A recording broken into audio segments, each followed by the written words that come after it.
Okay, तो प्रभुपाद जी लिखते हैं, यह स्वीकार करते हुए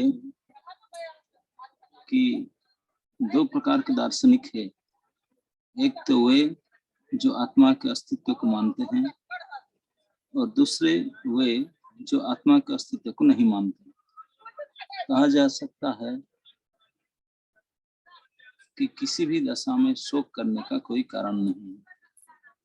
आत्मा के अस्तित्व को न मानने वाले को वेदांतवादी नास्तिक कहते हैं। यदि हम तर्क के लिए इस नास्तिकवादी सिद्धांत को मान भी लें तो भी शोक करने का कोई कारण नहीं है। आत्मा के पृथक अस्तित्व से भिन्न सारे भौतिक तत्व सृष्टि के पूर्व अदृश्य रहते हैं। इस अदृश्य रहने की सूक्ष्म अवस्था से ही दृश्य अवस्था आती है। जिस प्रकार आकाश से वायु उत्पन्न होती है, वायु से अग्नि, अग्नि से जल और जल से पृथ्वी, पृथ्वी से अनेक प्रकार के पदार्थ प्रकट होते हैं। यथा एक विशाल गगनचुंबी महल पृथ्वी से ही प्रकट होता है, तब इसे ध्वस्त कर दिया जाता है तो यह अदृश्य हो जाता है और अंततः परमाणु रूप में बना रहता है। शक्ति संरक्षण की नियम बना रहता है,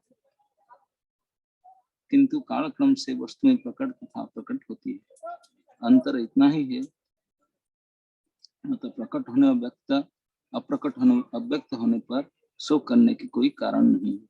यहाँ तक कि प्रकट अवस्था भी वस्तुएं समाप्त नहीं होती, यहाँ तक कि अप्रकट अवस्था में भी वस्तुएं समाप्त नहीं होती। प्रारंभिक तथा अंतिम दोनों अवस्था में ही सारे तत्व अप्रकट रहते हैं, केवल मध्य में प्रकट होते हैं और इस तरह इससे कोई वास्तविक अंतर नहीं पड़ता। यदि हम भगवद गीता के इस वैदिक निष्कर्ष को मानते हैं कि ये भौतिक शरीर कालक्रम में विनाश है, अंतवंत में देहा, किंतु आत्मा शाश्वत है, नित्य सत्ता शरीर न है, तो हमें यह सदा स्मरण रखना चाहिए होगा कि शरीर वस्त्र या परिधान के समान है, अतः वस्त्र परिवर्तन होने पर सौख्यों शाश्वत आत्मा के तुलना में भौतिक शरीर का कोई यथार्थ अस्तित्व नहीं होता। यह स्वप्न के समान है। स्वप्न में हम आकाश में उड़ते या राजा के भांति रथ पर आरूढ़ हो सकते हैं, किंतु जगने पर देखते हैं कि न तो हम आकाश में हैं न रथ पर। वैदिक ज्ञान आत्म साक्षात्कार को भौतिक शरीर से अनस्तित्व के आधार पर प्रोत्साहन देता है। अतः चाहे हम आत्मा के अस्तित्व को माने या न माने, शरीर नाश करने के लिए, शरीर नाश के लिए शोक नहीं करना चाहिए। शोक का कोई कारण नहीं है।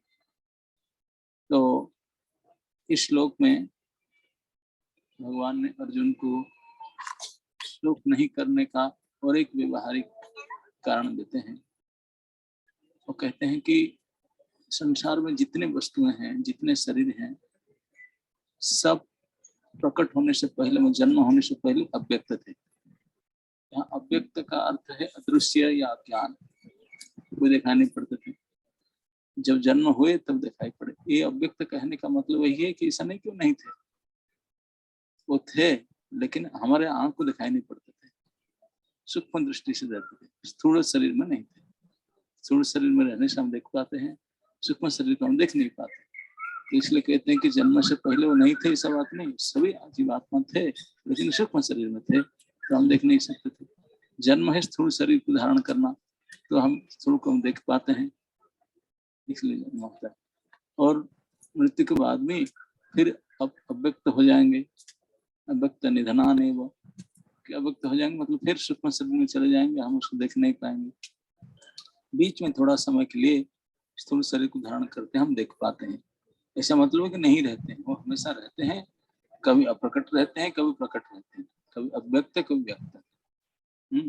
तो इसलिए जब इसको मानते हो कि शरीर के साथ आत्मा को साथ मानते हो, तभी सुख करने का कोई कारण नहीं। जो अलग मानते हो तभी सुख करने का कोई कारण नहीं, क्योंकि आत्मा तो नित्य है, हमेशा रहता है, और शरीर प्रकट होता है चला जाता है।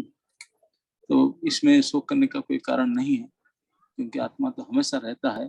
जैसे अव्यक्त हम कहते हैं, अव्यक्त मतलब थोड़े रूप में हम देख नहीं पाते, इसका मतलब नहीं है कि वो नहीं है, सूक्ष्म रूप में उपस्थित रहते हैं, प्रकट रहते हैं।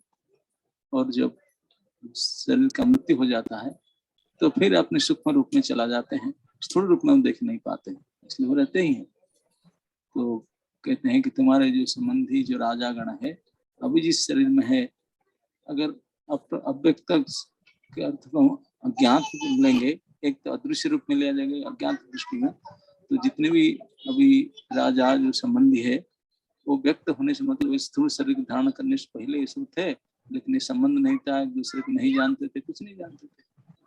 हम कोई भी जीवात्मा नहीं जानते कि हमको कौन सा शरीर आगे मिलेगा अपने कर्म के अनुसार, या ज्ञात रहता है। ज्ञात में थोड़े दूर आते हैं और अपने संबंध बनाते हैं, फिर चले जाते हैं टाइम पर।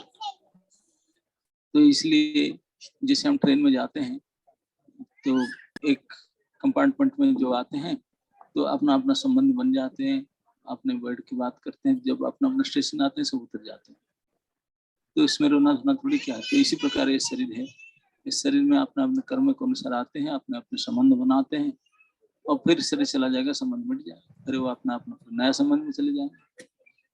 लेकिन प्रभुपाद जी ने उसके एक दूसरे अर्थ निकाल के बोलते हैं कि अव्यक्तादिनी भूतानि, भूत शब्द को महाभूत लिए हैं, भूमि जल आकाश वायु अग्नि, ये जो पंच महाभूत, उसको अगर भूतानी माना जाए।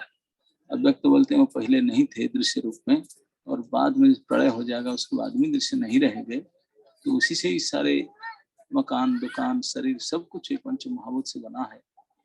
जो पंच महाभूत पहले ही नहीं थे वो बाद में नहीं, तो सुख चले जाएंगे, तो बीच में प्रकृति हो तो हमेशा होता है, उठता उठता प्रलय बार बार होता रहता है, फिर प्रकट होता रहता है, तब भी कुछ रोने का मतलब नहीं। अगर कुछ सूक्ष्म वस्तु अगर मिट भी गया तो इसमें क्या शोक करने का कारण है। तो किसी भी प्रकार से अर्जुन कहते हैं कि अब शोक करने का कोई कारण नहीं है।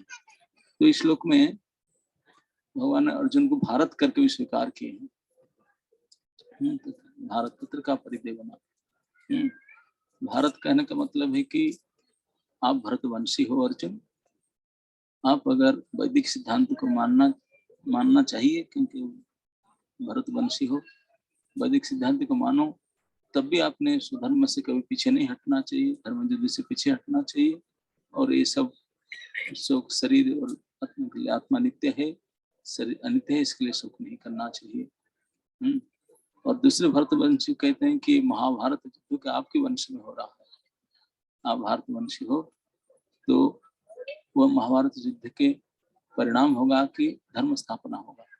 तो इसलिए भी आपके भारत नाम रखने के लिए, धर्म की स्थापना करने के लिए युद्ध में भाग लेना चाहिए। इस प्रकार अधार्मिक भावना में नहीं बहना चाहिए कि क्या होगा, मर जाएंगे, शोक नहीं, शोक के कोई कारण नहीं। तो इस प्रकार हर एक प्रकार से शोक न करने का कारण बता करके अर्जुन को युद्ध में प्रोत्साहन करते हैं, और आत्मा और शरीर के और जो लक्षण वो बताते हैं कि आत्मा नित्य है, शरीर अनित्य है, और ये आत्मा हमेशा नित्य रहता है, लेकिन शरीर कभी प्रकट होता है फिर अप्रकट हो जाता है। हम सभी जैसे पहले नहीं थे, बाद में नहीं रहेंगे, बीच में थोड़े समय के लिए आए हैं, तो सभी भी थोड़े समय के लिए आते हैं चले जाते हैं, तो इसके लिए रोना क्या है। अगर नित्य के साथ रोना करके देखे, कोई रोने का कारण नहीं है। तो इसलिए जब यही नित्य अनित्य के साथ, तो हम अपने स्वधर्म पालन से पीछे क्यों हटे। तो इस प्रकार से ये व्यक्त और अव्यक्त की कोई भी वस्तु पहले नहीं था, बाद में नहीं रहेगा, केवल बीच में अपने कर्म संस्कार के अनुसार कुछ समय के लिए प्रकट होते हैं, कर्म फल भोगने के लिए। इस सिद्धांत को बताने के लिए भगवान ने श्लोक बोलते हैं व्यक्त और व्यक्त। अव्यक्त शुरू से और निधन होने के बाद भी अव्यक्त रहेगा, व्यक्त मध्यान्ह भारत बीच में केवल प्रकट होते हैं थोड़े समय के लिए, यही सभी के सत्य है। तो इसलिए इसके लिए कोई शोक करने का जरूरत नहीं। जितने भी संसार में देवी देवता से लेकर के सृष्टि से सभी चीज प्रलय के बाद प्रकट होते हैं, और सृष्टि से पहले भी प्रकट रहते हैं, बीच में सृष्टि रहता है, अपने अपने स्थूल शरीर में प्रकट रहते हैं। तो भुक्ता भुक्ता प्रलयते, तो हमेशा होता रहता है। तो इसके लिए सुख नहीं करना चाहिए, हमारा कर्तव्य पालन करना चाहिए।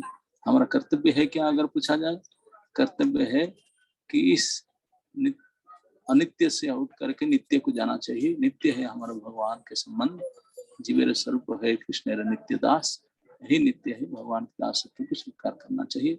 तब फिर हमारे बार बार पटट होने का नहीं, हम भगवत धाम में जाएंगे, नित्य शाश्वत रूप में उनके साथ रहेंगे, और फिर उन्हें देने का बात नहीं। यही हमारा धर्म है, यही कर्तव्य है।